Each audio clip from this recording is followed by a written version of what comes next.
Ya no se ven malformaciones del aparato urinario hoy. Puedo exponer solo litiasis. Pues es que ya las vimos, ¿no? O que creo que es lo mismo que vimos ayer. Sí, ¿O tienes algo diferente? no, sí es igual. Ok, entonces vamos a ver litiasis. Se ve en pantalla completa. Sí, se ve. Eh, bueno, vamos a empezar. Tenemos que la litiasis renal. Un panorama general es que uno de cada 100 ingresos en el Hospital de Pediatría del Centro Médico Nacional del IMSS van a ser casos de litiasis. Y hay un predominio por el sexo masculino de 3-1. Y es un padecimiento que se puede pensar en factores genéticos, climáticos, dietéticos y socioeconómicos como etiología, pero casi la mitad van a ser idiopáticos, o sea, no se van a saber por qué surgen. Y dentro de los litos, el 90% va a contener calcio y el 60% van a ser de oxalato cálcico. Se piensa que un aumento en la concentración de sustancias que vamos a ver más adelante, una disminución de inhibidores y un volumen urinario y pH bajo van a favorecer la formación de estos litos. Aquí está la fisiopatología. De manera general, nuestro cuerpo va a tener promotores e inhibidores de cálculos urinarios. Entre los promotores tenemos al calcio, al oxalato, al fosfato y al ácido úrico. Como ven, la mayoría de los litos pueden ser de oxalato, de ácido úrico o de calcio. Y también vamos a tener inhibidores como el magnesio. Esto aunado a una alteración de pH y un bajo volumen de orina. Si hay más promotores que inhibidores, se empieza a sobresaturar la orina. Aquí en la segunda columna vamos a tener que después se van a formar pequeños núcleos y esos núcleos van a empezar a crecer para después aglomerarse y es así como se forma el cristal. Eh, un número alto y un tamaño muy grande de cristales van a hacer que ese se mantenga en la vía urinaria y no pueda salir. Y es así como se forma un cálculo renal. Ahora, ¿en quiénes vamos a sospechar la litiasis renal? Pues en personas con hematuria macroscópica o microscópica y en niños que refieran dolor lumbar de tipo cólico que irradia hacia el escroto o los labios de manera intermitente, así como disuria, tenesmo, poliaquiuria y en ocasiones pueden referir náuseas y hasta vomitar. También se debe sospechar en niños que tengan infecciones urinarias de manera frecuente o que retengan orina. Ahora, si es en menores de 2 años ya es más difícil, pero de manera general van a tener dolor abdominal, infecciones de repetición y hematuria. Tenemos que para diagnosticarlo, hay estudios de imagen como la radiografía del abdomen, en donde el 90% se van a ver radiopacos. En el caso de los de oxalato cálcico y fosfato, y algunos van a estar radiotransparentes en el caso de los que sean de ácido úrico, de cistina o de xantina. Aquí en las imágenes las flechas nos marcan los litos. Fíjate Eh, que en Yucatán, niños, lo más frecuentes son las de ácido úrico, que son trastornos del metabolismo, y esas son radiotransparentes. A veces se puede depositar en el ácido úrico pequeñas cantidades de calcio, entonces puede ser bajo, pero no es el estudio ideal. para buscar cálculos, una radiografía, sino un ultrasonido. Y también tenemos la TAC, últimamente helicoidal, pero no ayuda mucho una radiografía. En adultos sí, porque en adultos es mayor los que son radiopacos, pero en niños no.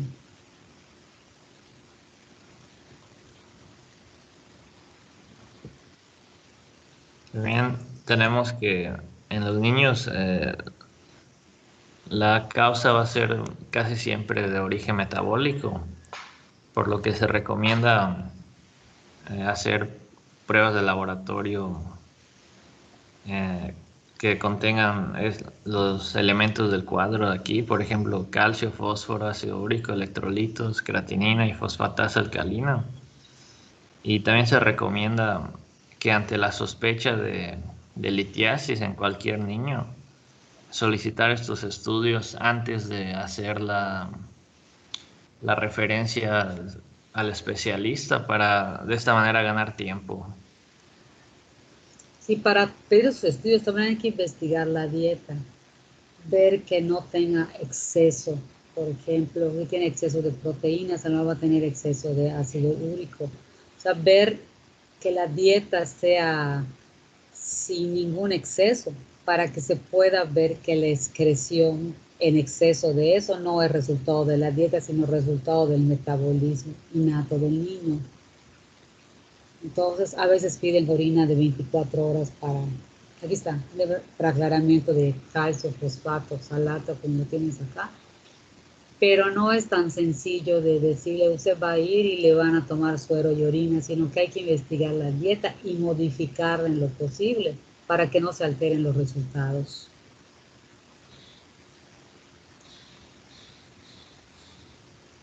Uh-huh.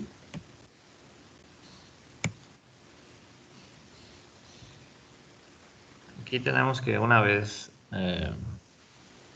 confirmado el diagnóstico de litiasis, pues el tratamiento, creo que a nosotros como primer nivel de atención solamente podemos dar AINES para el dolor, tal vez algunos opioides débiles como el tramadol, y ya leí que el uso de tamsulosina no nos corresponde, sino es más que nada del pediatra.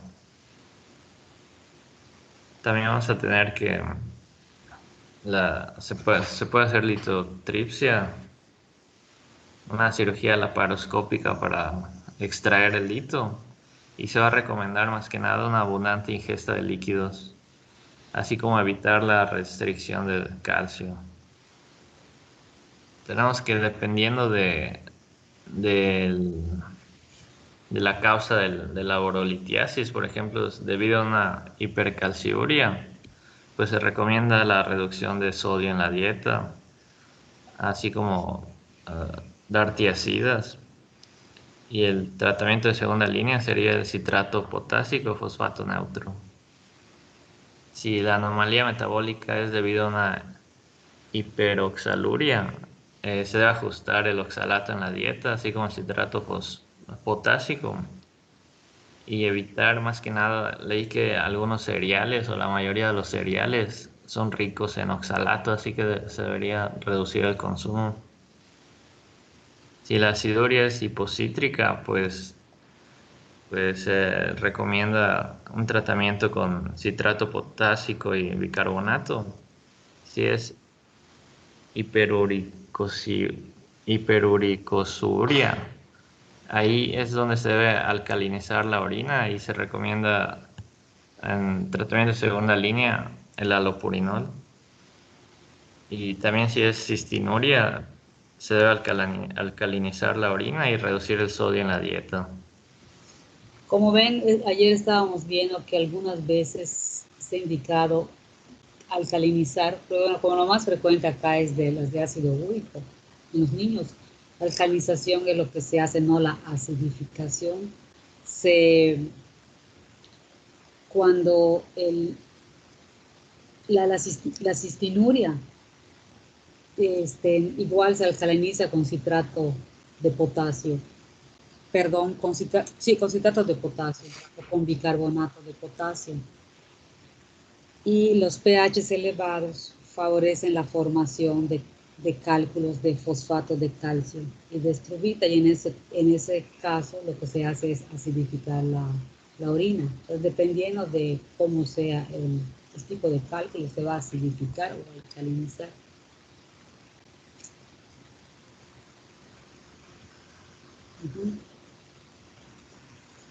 Sí, también como había leído que se pensaba que en Yucatán una causa del gran número de pacientes pediátricos con litiasis era el contenido del agua, pero creo que si ahora se entiende que el contenido del agua de Yucatán se, no se metaboliza por vía renal, sino por vía hepática y se excreta por las heces. Entonces, no sé si tenga algún comentario al respecto sobre eso. Pues aparentemente no tiene efecto, ¿verdad? Pero constantemente se está estudiando esto y se está retroalimentando, pero hasta donde yo sé no tiene ninguna influencia, no se absorbe por vía digestiva.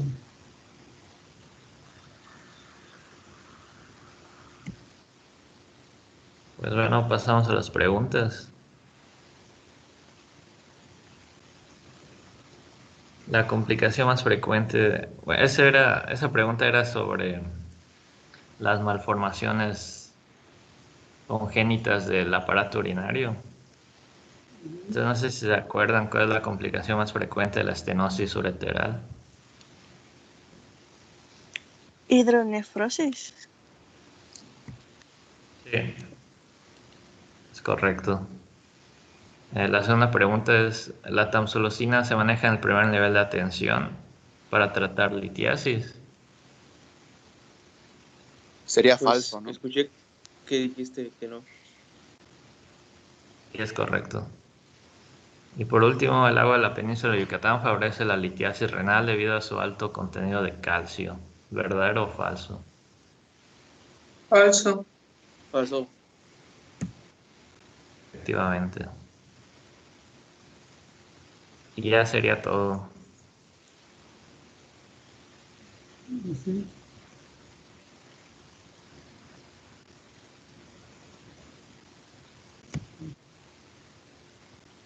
¿Tienen preguntas?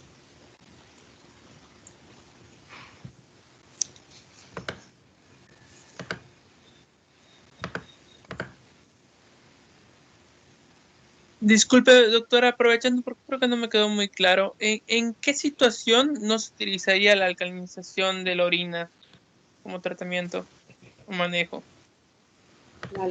La alcalinización cuando, cuando la acidificación de la orina favorece la precipitación de cálculos de fosfato de calcio y de estrubita. Allá no se recomienda alcalinizar, sino acidificar.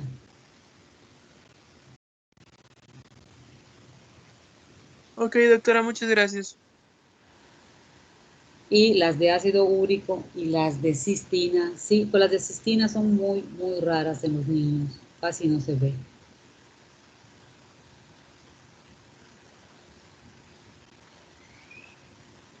La mayor parte de lo que hay en Yucatán es un trastorno metabólico. Se dice que es herencia de la raza maya. Hay mucha litiasis infantil que se detecta de lactantes y de preescolares. La mayoría son de ácido úrico, el trastorno de metabolismo de las purinas, y acaban en insuficiencia renal, desafortunadamente, porque se detectan muy tarde. Los niños que tienen antecedentes familiares de este problema deben estudiarse desde la etapa de lactancia para detectar, porque hay una situación que se llama prelitiasis, donde se ve la excreción aumentada de ácido úrico y de otros componentes, ¿no?, que pueden precipitar la formación de los cálculos renales. Entonces, si se detecta en ese momento, antes de que como mostraron al principio muy rápidamente, las para la formación de litiasis, primero tiene que haber una sobresaturación de algún elemento, ya que puede ser porque se excreta más, porque hay menos agua, o sea que hay deshidratación, no se ingiere suficientemente el líquido. Después hay una fase de cristalización y luego aumentan los cristales de tamaño y empiezan a atrapar otros elementos y se forma la nucleación. Entonces, mientras pasa todo esto, si existe el antecedente familiar de litiasis, entonces se puede detectar antes de que se precipiten los cálculos y se puede hacer algo. Pero, pues desafortunadamente, eso es lo ideal, ¿verdad? Pero no ocurre. Ocurre el niño cuando ya tiene hematuria macroscópica y ya tiene dolor abdominal, es una de las que llama la atención, ¿no? Y entonces ya se formó. Y aunque se quite ese cálculo, se vuelven a formar otros. Y como son asintomáticos, o sea, cuando vienen a dar síntomas, es que ya están produciendo hidronefrosis, están produciendo una infección, porque son precipitadoras de infección urinaria también, ya tiene complicaciones. Entonces, después de varios episodios así, acaban a hacer funcional el riñón y muchas veces acaban en diálisis peritoneal. Son los niños que tienen candidatos a trasplante renal.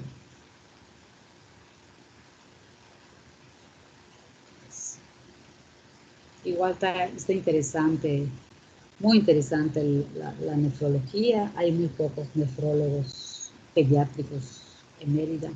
Otra especialidad muy bonita para quien le interese pediatría y nefro. Un trabajo seguro.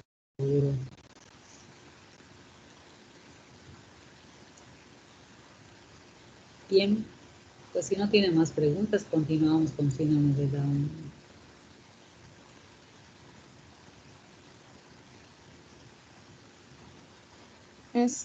Buenos días. ¿Pueden ver mi pantalla? Sí, sí la vemos. Ok. Ok, ¿ya aparecen? Sí. Sí. Ok. Bueno, buenos días. Yo les voy a hablar de síndrome de Down junto con mi compañera Anita.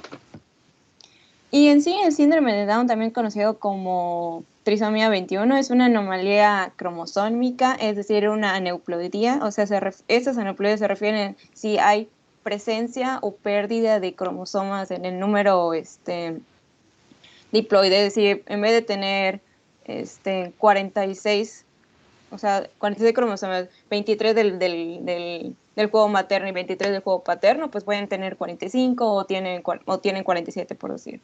Entonces, la trisomía 21 pues presenta una copia extra del cromosoma 21, es decir, va a tener 3 copias.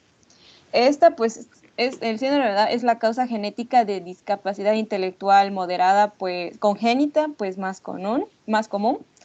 Y también pues va a ser asociada a un fenotipo característico, así como otras comorbilidades que pueden desarrollar estas personas a lo largo de su vida, ¿no? También cabe destacar que estas personas tienen una esperanza de vida menor, pueden más o menos entre los 50 y 55 años, pues es su esperanza de vida en comparación de la población general, ¿no? Y también tiene una incidencia, igual que va a variar, depende de la literatura. Ejemplo, en la Asociación Española de Pediatría menciona que tiene una incidencia de 1 entre 800 nacidos vivos. El Nelson creo que menciona de 1 entre 733 nacidos vivos.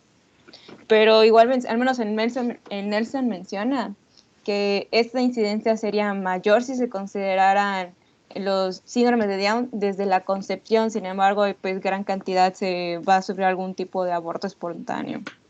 Prevalencia, doctora. Prevalencia, perdón.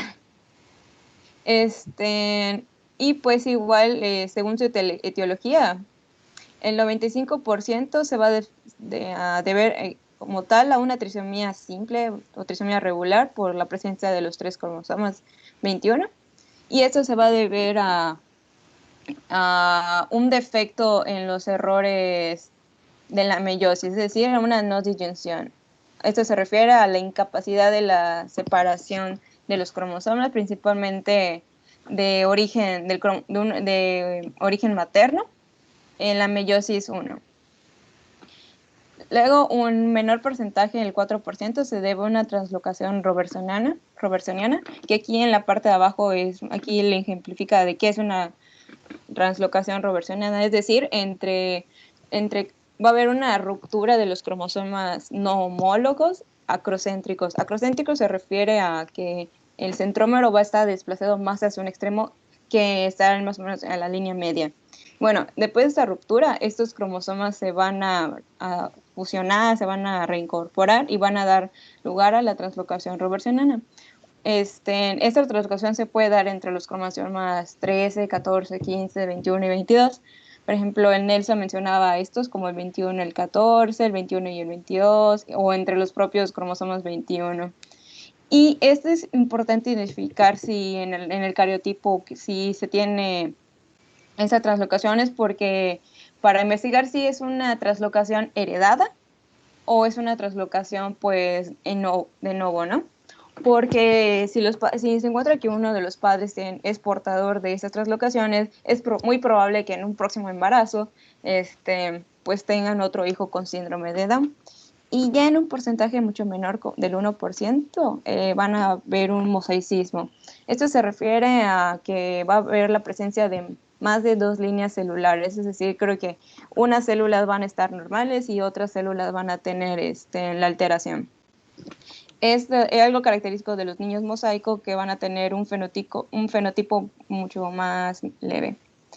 También pues hay que considerar los factores de riesgo que pueden llevar a que la mujer tenga un hijo con síndrome de Down. Como decía, uno de los más importantes es la edad avanzada, tanto de la madre como del padre. La edad materna pues arriba de los 35 años, o la edad del padre por arriba de los 45. También pues si tuvieron otro hijo con algún tipo de cromosomopatía, si es madre primeriza, si los padres también tuvieron algún tipo de cromosomopatía o algún familiar también tenía una. También hay que considerar la infertilidad con o sin pérdida gestacional recurrente, o si el embarazo actual pues ha tenido un diagnóstico de un defecto estructural del feto, también pues si la mujer tiene un embarazo múltiple. ¿Por qué es importante identificar tanto en el diagnóstico prenatal, como postnatal, que los niños tienen el síndrome de Down como tal? Pues porque esas personas tienen a la larga gran desarrollo de comorbilidades o de trastornos. Principalmente pues esos niños pueden nacer con algún tipo de cardiopatía congénita, como puede ser en una comunicación interauricular o una comunicación interventricular. También pueden desarrollar tetralogía de Fallot o un conducto arterioso permeable. También pues estos niños pueden tener alteraciones a nivel del aparato respiratorio, como apnea obstructiva, trastornos obstructivos del sueño o trastornos obstructivos de la laringe. También pues son más propensos a padecer de asma. Así pues, algo característico, como ya mencionamos, que es la causa genética más común de un retraso mental. Por ejemplo, en esta gráfica de al lado menciona que conforme van avanzando los años, el retraso mental va a estar entre leve y moderado, a diferencia de la función intelectual promedio de los niños que no tienen este trastorno, que no tienen ese síndrome de Down. También van a ser más propensos a desarrollar problemas oculares, como entre ellos pues cataratas, estrabismo, nistagmo, glaucoma. También se le pueden sufrir obstrucción de los conductos lagrimales. Asimismo, pues son más propensos a tener alteraciones tiroideas. Mencionaba de hipotiroidismo, pero a veces puede pasar de manera subclínica y no ser diagnosticado debido a las otras manifestaciones que tienen estos niños con síndrome de Down. También pues son más propensos a tener sobrepeso y obesidad. También pueden tener trastornos convulsivos, crisis comerciales. Igual mencionaba algo del 15% de los niños puede tener, 10 a 15% de los niños pueden tener anormalidad vertebral cervical, que esto pues se puede manifestar como un alineamiento incorrecto de la primera vértebra cervical, que eso les va a hacer más más propensos a desarrollar un tipo de sección medular al hacer una hiperextensión o una flexión del cuello extrema. También pues esos niños van a ser más propensos a desarrollar problemas emocionales y de conducta, por sí pueden ser niños testarudos, pueden tener problemas de atención, sin embargo no es característico de ellos que tengan una conducta agresiva o una conducta autolesiva. También mencionaba que, bueno, al menos en Nelson decía que pueden tener el desarrollo social intacto, sin embargo hay algunos niños que pueden manifestar el trastorno del espectro autista. También pues hay que considerar que pueden tener manifestaciones gastrointestinales como es la enfermedad celíaca, atresia esofágica, entre otras. Y también hay que tener en cuenta en estos niños que a la larga, conforme van creciendo, son más propensos a desarrollar una demencia prematura, que en este caso sería el Alzheimer, a comparación a una edad más temprana, entre la quinta y sexta década de vida, a comparación de el Alzheimer de tipo esporádico en otras personas. Bueno, eso es una parte de las grandes manifestaciones que tienen estos niños. Y aquí se me olvidó mencionar que con respecto a los retrasos del crecimiento, del desarrollo y otras cosas, por ejemplo, los niños con síndrome de Down tienen un retraso en el desarrollo de sus hitos de desarrollo a comparación de los niños sanos. Por ejemplo, aquí se puede ver en las sonrisa social, usualmente lo desarrollan a los 2 meses, los niños normales alrededor del primer mes, ¿no? Y también estos niños van a ser más propensos, con respecto a la digenesia gonadal, pues, por ejemplo, los niños pueden tener criptorquidia, también pueden tener disminución del volumen testicular, del pene. Y igual mencionaba, al menos en Nelson, que estos niños pueden ser más, digamos, los niños pueden ser estériles, sin embargo, las niñas pudieran embarazarse, pero con gran probabilidad de que sus hijos pues nazcan igual con síndrome de Down. Y ya pasamos a las características morfológicas de estos niños, pues estos niños van a presentar, aparte de la hipotonía y la hiperlaxitud de los ligamentos, van a tener rasgos fenotípicos pues bastante característicos, es decir, van a tener una cabeza pequeña, una leve microcefalia, con braquicefalia. Con braquicefalia se refiere, bueno, aquí hay una imagen que se representa mejor, donde va a estar como que la cabeza ancha, pero de anterior a posterior como que va a estar más aplanada.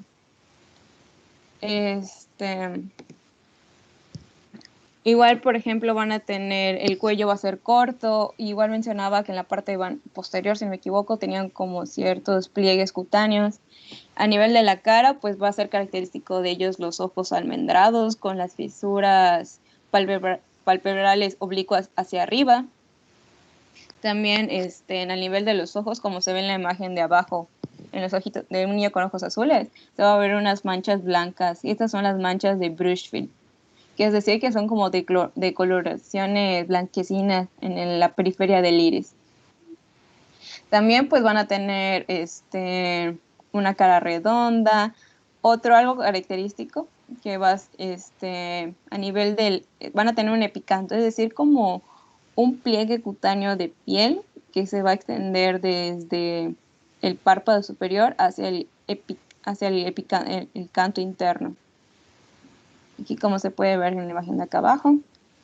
También pues algo característico de ellos, pues van a tener una boca pequeña con una lengua grande, van a tener macroglosia, que va a ser como que va a tener una protusión de la lengua. Asimismo, a nivel de la nariz, van a tener un puente nasal ancho y plano, en forma de silla de montar, con una nariz pues chata.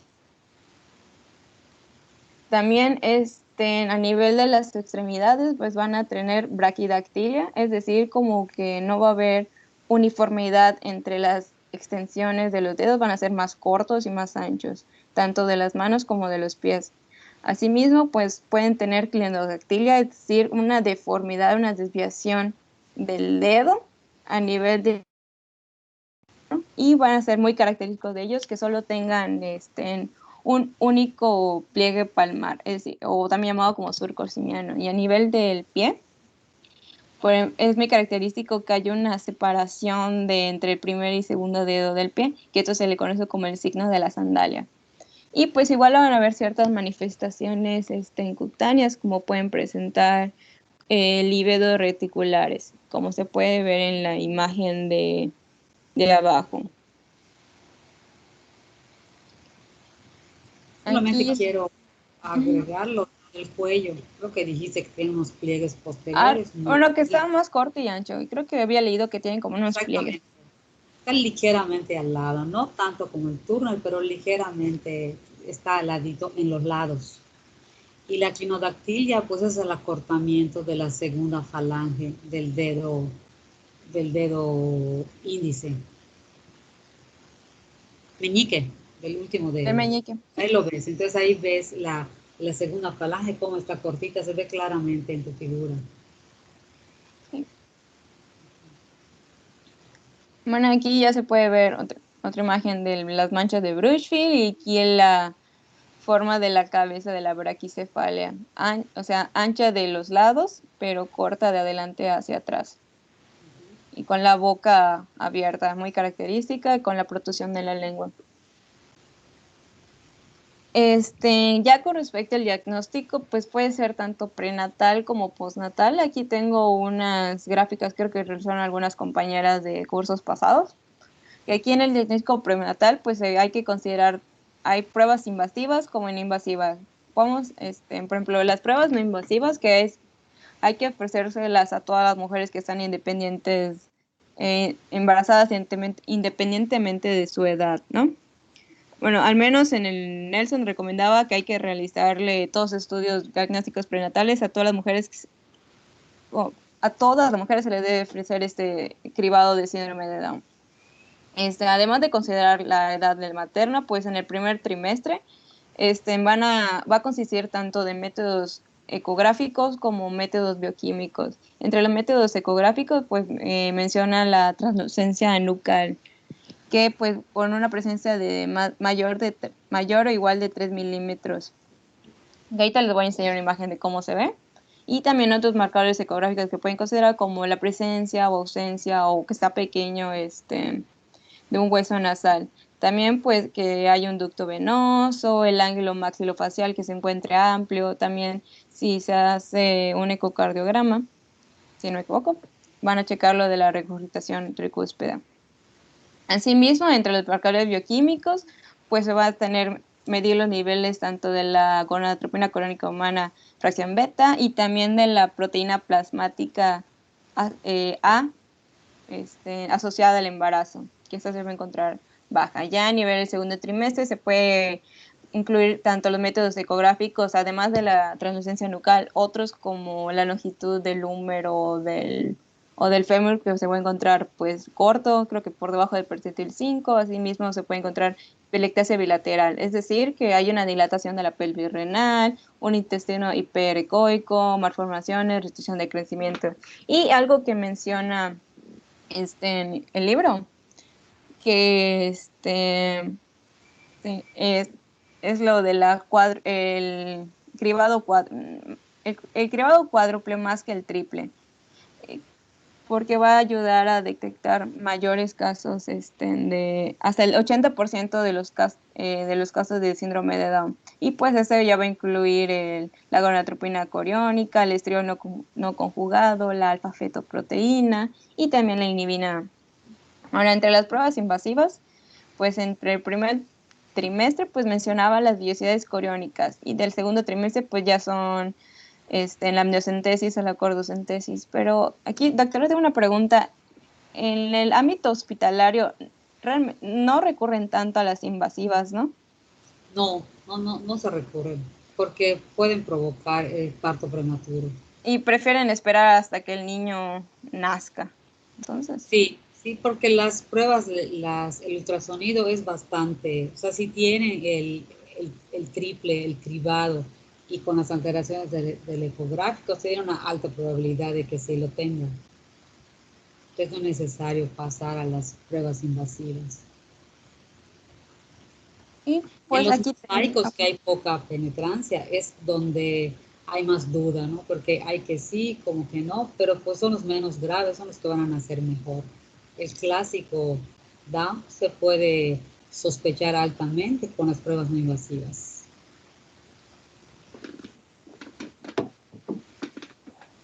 y pues aquí tenemos aquí lo de la translucencia nucal, de cómo se ve, cómo lo tiene la presente de un niño normal y ya con un niño con el síndrome de Down, que se encuentra pues más engrosado.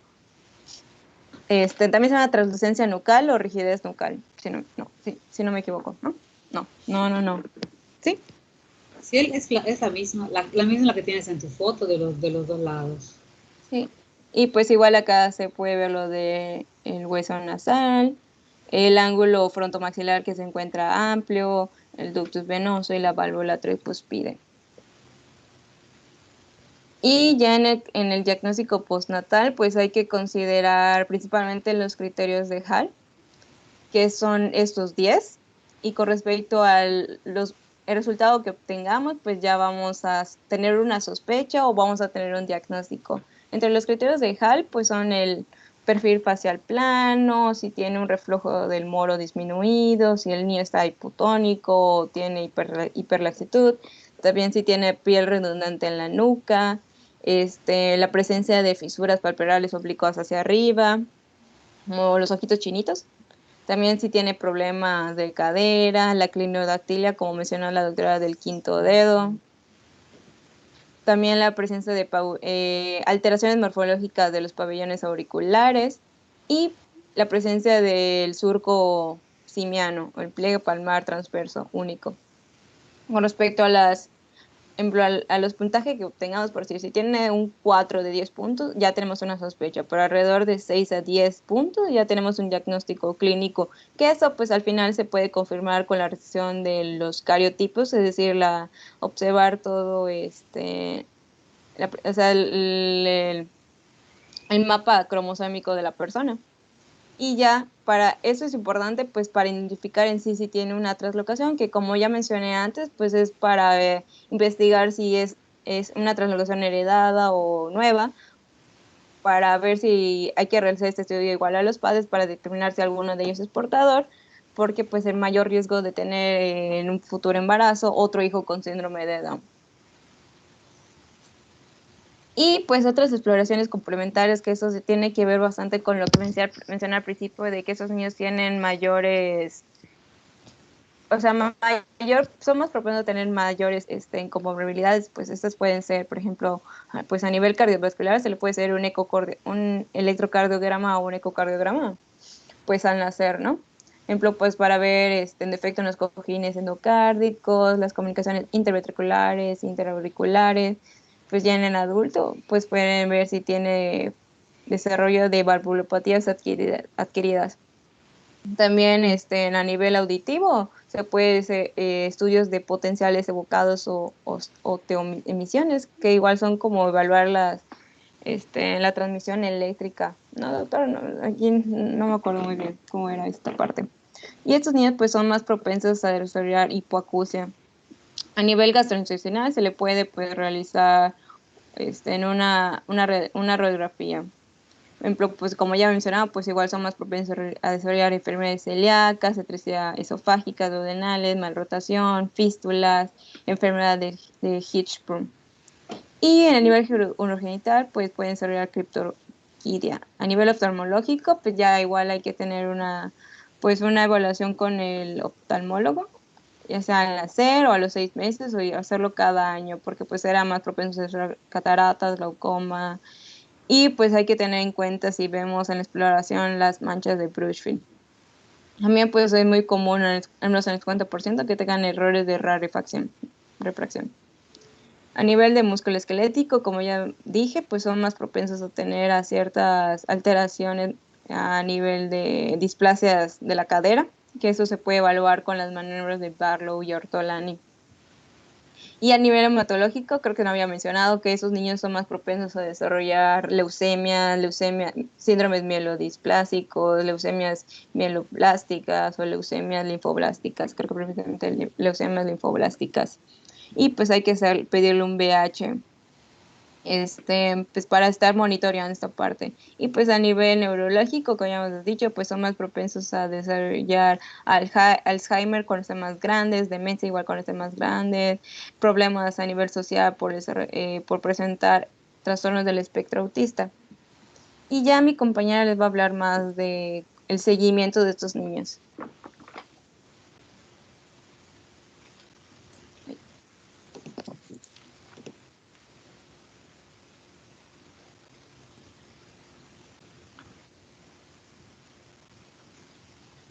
Iniciar a-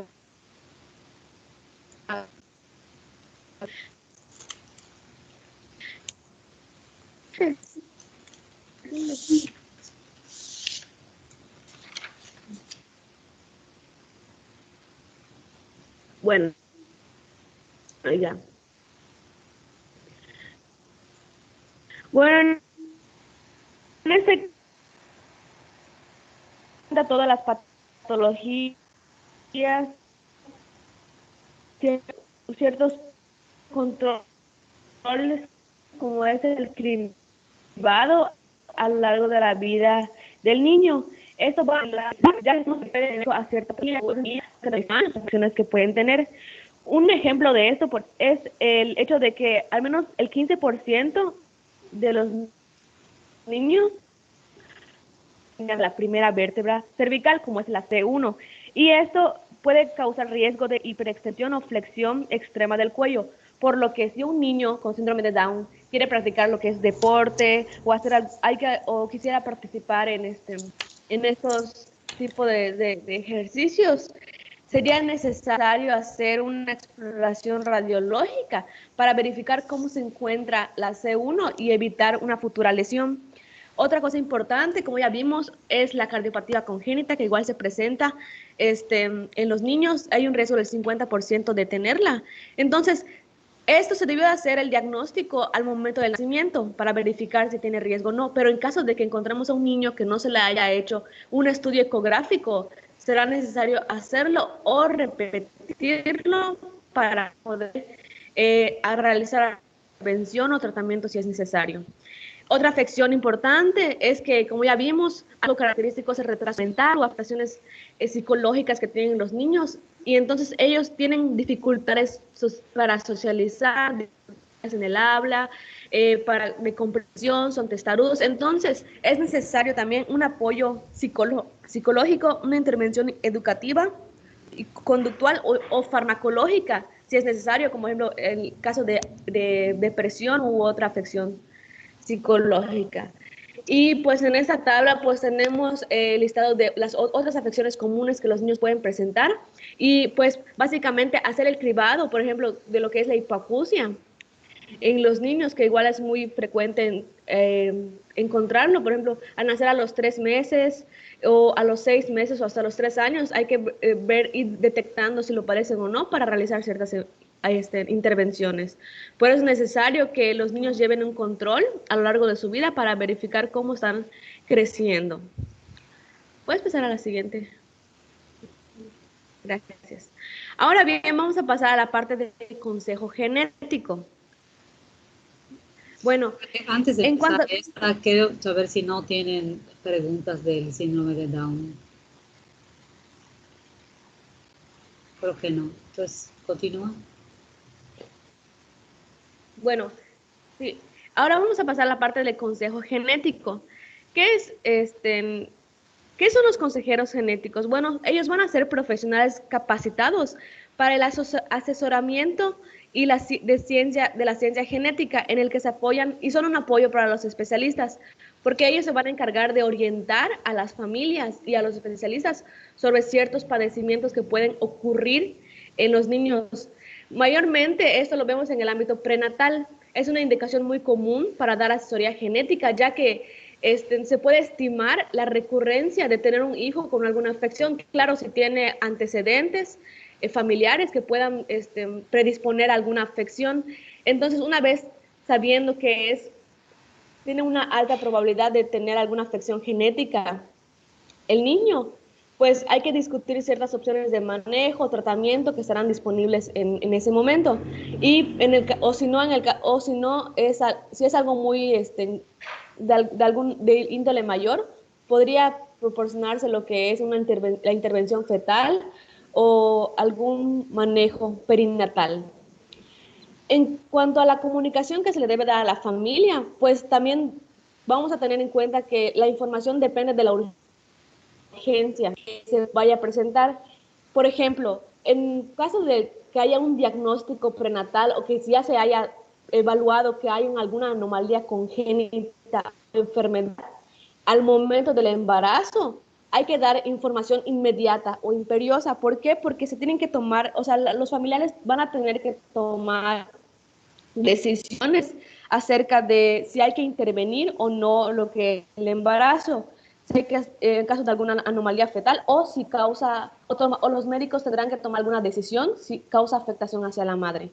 También hay que comunicar cuando un niño nace ya con la anomalía congénita, porque puede poner en riesgo su vida y también o que tenga alguna sospecha de enfermedad genética, esto para dar tratamiento o seguimiento o apoyo, para ver qué tipo de apoyo se le va a dar al niño.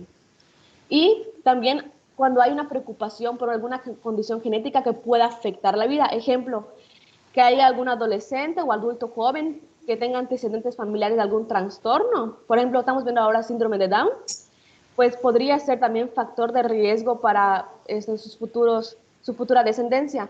O el hecho de que se pueda desarrollar una enfermedad en la vida adulta, que se pueda padecer enfermedad de Huntington, que pueda padecer algún cáncer hereditario, etcétera. Igual el asesoramiento genético es muy importante para establecer riesgos de padecer cánceres. O cuando una persona con sospecha genética todavía no esté diagnosticada, o que tengan planes de casamiento alguna pareja, pero tengan riesgo de ser portadores de alguna enfermedad. Entonces, en este caso hay que dar comunicación y asesoramiento. ¿Puedes pasar a la siguiente? Sí, gracias. Bueno, ahora bien, ¿qué es lo que se hace en el consejo genético? ¿Qué es el consejo genético? Bueno, en este caso, es un proceso de comunicación en el cual se le va a entregar a la familia o a los miembros familiares información acerca de las características de las afecciones genéticas, el riesgo de recurrencia de padecer la enfermedad y los impactos que puede tener. ¿Cuáles son las indicaciones para empezar a dar consejo genético? Pues frecuentemente se empieza por cuando ya se sabe o se sospecha que hay un diagnóstico de alguna enfermedad genética durante el embarazo, cuando hay un diagnóstico presintomático, o sea que se puede desarrollar la enfermedad en la etapa adulta, cuando haya defectos de nacimiento, cuando haya un retraso mental no explicado. Como vimos anteriormente, factores de riesgo como edad paternas avanzadas, como vemos en el cuadro, una edad materna mayor a 35 o paterna mayor a 40, que haya abortos espontáneos de repetición o que haya exposición a teratógenos. Entonces, por ejemplo, si hay exposición a teratógenos, pues lo ideal sería evitar esos factores de riesgo para tener menos probabilidad de que el bebé nazca con algún síndrome o padecimiento. Puedes pasar a la siguiente. Sí. Bueno, entonces, en cuanto a lo que se hace en el consejo genético o las etapas en las que predispone, a grandes rasgos sería la historia familiar, recopilar una historia familiar, realizar el árbol genealógico para verificar qué es lo que ha acontecido a lo largo del tiempo, por ejemplo, abortos espontáneos, personas fallecidas, algún trastorno hereditario. Hacer una buena exploración física también es clave. Hay que documentar antecedentes prenatales, embarazo y parto, revisar la información médica, entre otras cosas, evaluar la historia natural de la enfermedad, así como el tratamiento y prevención. Hay que ofrecer a la familia información sobre grupos de ayuda y apoyos en caso de que ya se cuente con una enfermedad presente familiar. Y también hay que proporcionar información nueva, si se dispone de ella, para evaluar, por ejemplo, nuevos tratamientos, nuevas opciones diagnósticas, entre otras cosas. En general, lo más importante es la historia clínica familiar, porque es la clave para evaluar cuál es la recurrencia a padecer algún trastorno, y la exploración física diagnóstica. para evaluar si hay algún trastorno presente en ese momento. Puedes pasar a la siguiente. Bueno, en cuanto a las sesiones, ¿qué es lo que debe contener una sesión de consejo genético? Lo que básicamente tiene que tener es que la familia pueda conocer si es la enfermedad. Entonces habrá que dar un diagnóstico específico. Cuando ya hay un diagnóstico específico, debe discutirse sobre el tratamiento, sobre el asesoramiento, sobre el apoyo psicológico, entre otras cosas.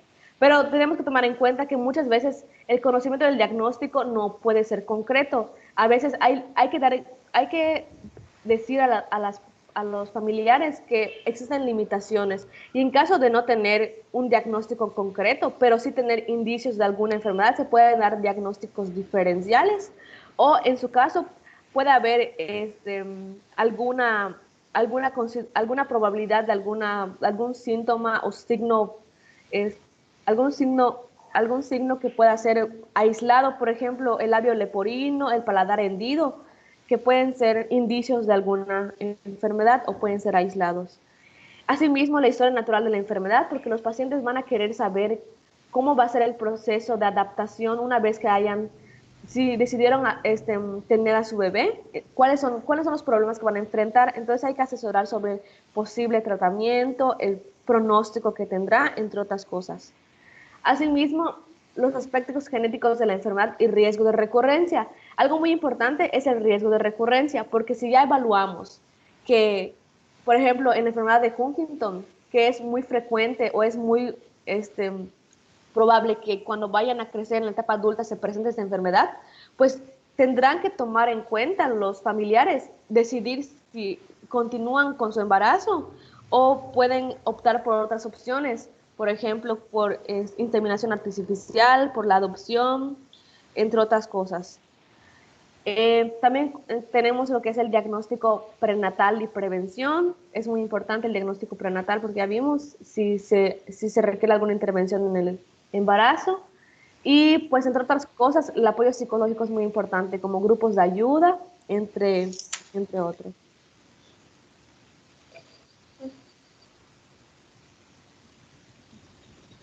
Bueno, pues esto sería todo. Si tienen alguna duda antes de proseguir con las preguntas.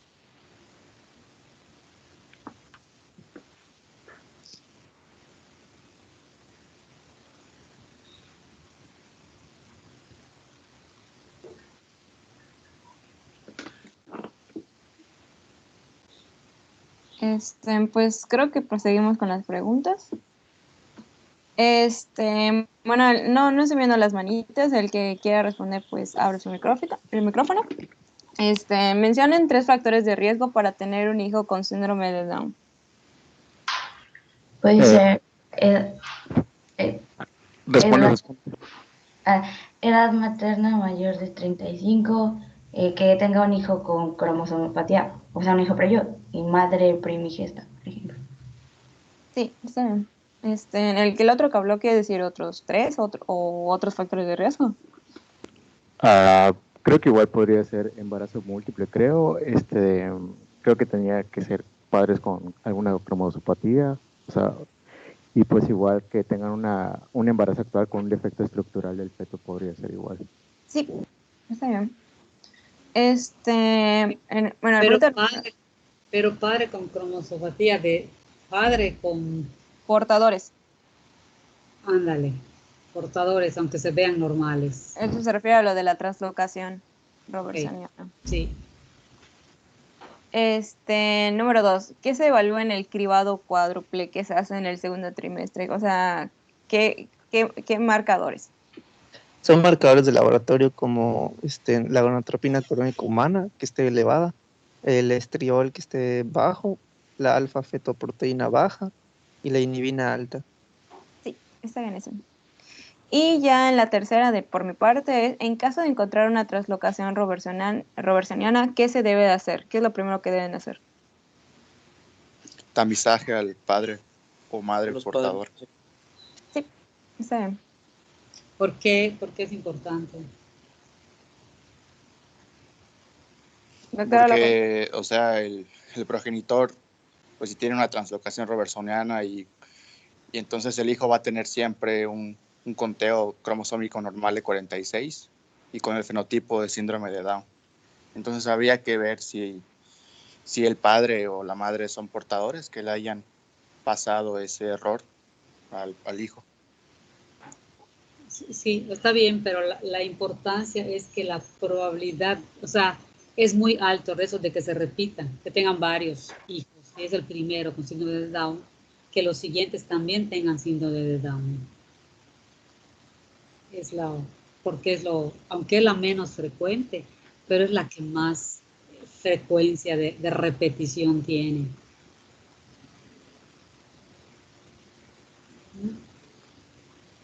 Y pues la cuarta es, menciona al menos 3 indicaciones para dar consejo genético. La edad materna, el retraso mental o si había presentado abortos recurrentes. Sí. O sea, Sí. retraso mental no explicado, sí. Y pues eso ya es todo de nuestra parte. Aquí están las referencias. Ahí yo voy a hacer una pregunta. Si imagínense que tienen 100 niños con síndrome de Down, en qué porcentaje de ellos esperan encontrar que sean productos de madre por arriba de 35 o de 40 años?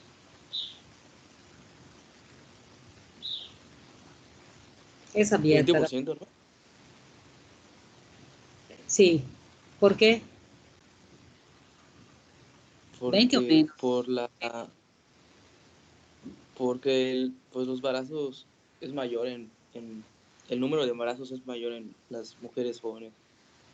Exactamente, o sea, aunque el factor de riesgo es edad materna, cuando vean un grupo de terapias donde ven la mayoría de los niños con síndrome de Down tienen madres jóvenes, porque el número de embarazos, como, ¿quién habló? ¿René? No vi muy bien tu nombre. ¿Quién me contestó? Bueno, Sí. ¿tú contestaste? ¿Quién respondió lo René. del... ¿Quién? Sí. ¿Tú contestaste, René? Porque el número de embarazos en la edad fértil es mucho más alto, entonces la proporción de síndrome de Down son menos. Pero Sí, en la edad adulta, pues cuando son, no en la edad adulta, en mayores de 35, 40 años, donde se marca más, los números de embarazos es mucho menor y entonces la frecuencia de síndrome de Down es mayor, pero ya viendo a los niños con síndrome de Down, la mayoría tienen madres jóvenes. ¿Alguna pregunta? Esto es muy interesante porque hay muchos niños con síndrome de Down en nuestro medio. Muchos, los van a ver con frecuencia. ¿Alguno ha visto en la consulta donde han pasado en los hospitales estos bebés, estos niños?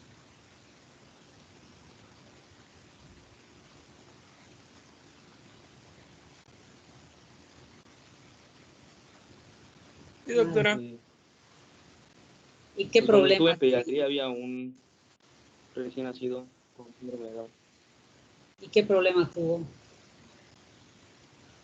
Pues yo recuerdo que tenía soplos y pues todas las características que vimos. Uh-huh. Sí, entonces el cuadro ese que mostraron del cribado es bien importante, porque es la manera en que se pueden prevenir complicaciones, o sea, cuando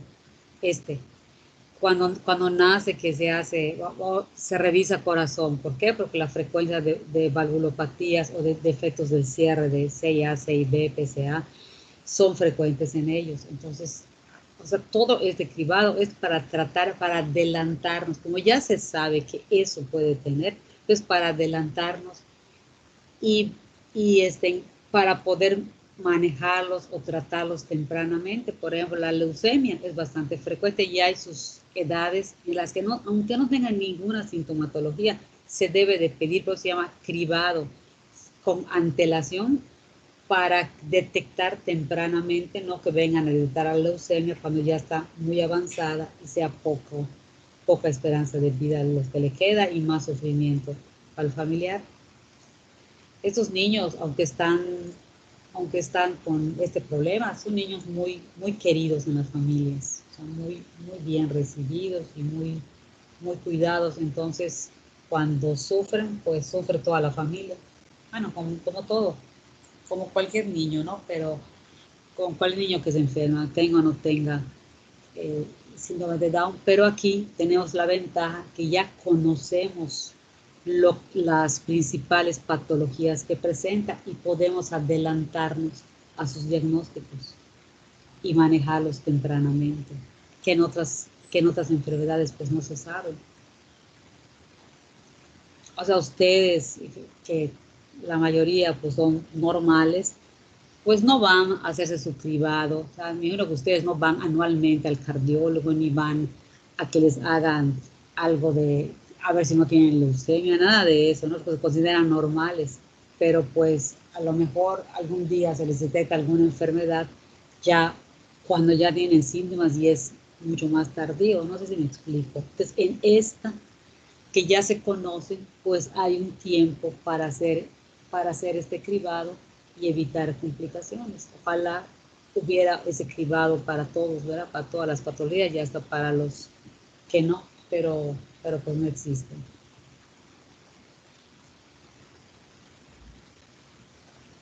Doctora, y los niños con síndrome de Down, bueno, ya en la etapa adulta, ¿cuáles son las causas más frecuentes de muerte? O sea, ¿sería por cardiopatía? Sí, depende de si tienen alguna malformación y las oncológicas también son fuertes. La leucemia es bastante frecuente y los que son portadores de cardiopatías, pues se va cansando, ¿no? Si la cardiopatía se puede arreglar, operan. O sea, hay por allá alguna vez, bueno, dicen que, por ejemplo, los niños de Down son los que hacen a los cirujanos de corazón, porque son frecuentes y con ellos hay mucho y adquieren, pues los que están en formación de cardio, muchas destrezas operando niños con Down, porque es bastante frecuente. Entonces, si se operan y se resuelve la cardiopatía, pues pasa eso, pero luego tienen también hipotiroidismo, los que tienen problemas abdominales. La enfermedad celíaca no es tan frecuente, pero sí existe. Y pues también en pulmón son más propensos a tener asma. Entonces, si no se tratan bien y se daña el parénquima pulmonar, pues ahí tienen allá neumopatía crónica. Lo que no me gustó fue en una parte donde dijeron que el Alzheimer era entre 50 y 60, la esperanza de vida es de alrededor de 50 años, ¿no? Se tiene que presentar antes de los 50 años, porque ya no alcanzarían a vivir, o sea, no llegan, la mayoría no llega a cumplir 60 años.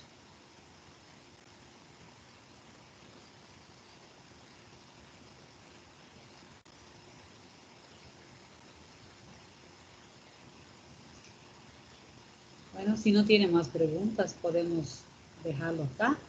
Y nos vemos el lunes a las 7:30 por los que llegaron tarde.